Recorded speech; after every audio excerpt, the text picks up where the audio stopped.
warahmatullahi wabarakatuh.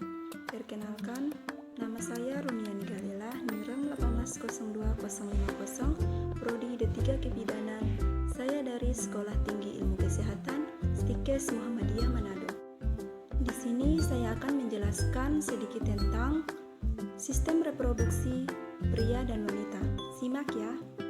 Sistem reproduksi pria berfungsi untuk memproduksi dan menyimpan serta mengantarkan sperma untuk membuahi sel telur. Sedangkan sistem reproduksi wanita memiliki fungsi untuk memproduksi sel telur dan menyediakan tempat untuk janin selama kehamilan. Kedua fungsi tersebut saling melengkapi dalam proses reproduksi itu sendiri.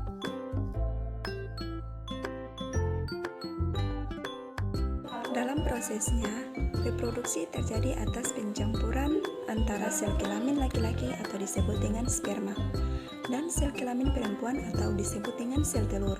Jika tidak tercampur, maka reproduksi tidak akan terjadi. Jika pencampuran antara sel kelamin laki-laki dan perempuan sudah terjadi, maka pembuahan akan terjadi.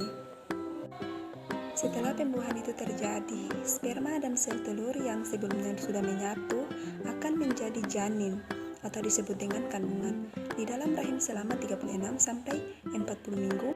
Proses bisa mempengaruhi oleh berbagai faktor seperti hormon dan juga kesehatan dari pihak laki-laki dan perempuan.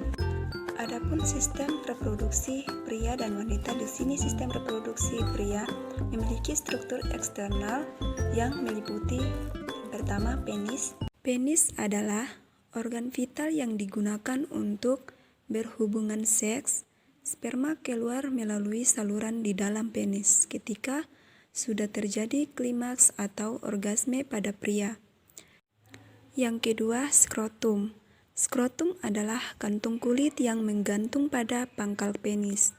Skrotum berfungsi untuk melindungi testis, saraf, dan juga pembuluh darah. Yang ketiga, testis.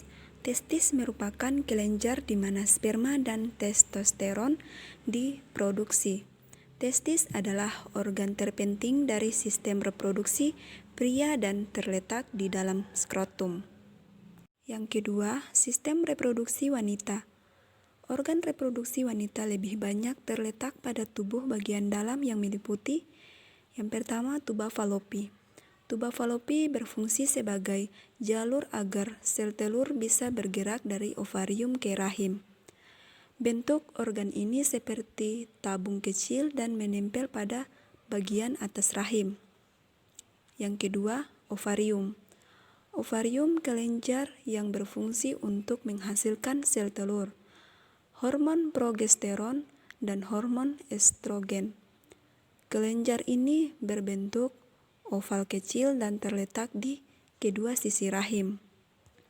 Yang ketiga, vagina dan serviks.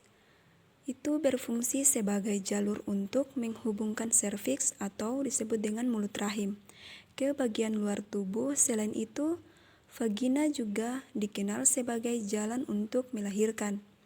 Ketika berhubungan seksual, organ ini berfungsi untuk dipenetrasi penis. Yang keempat, rahim. Rahim berfungsi sebagai tempat janin untuk berkembang saat kehamilan.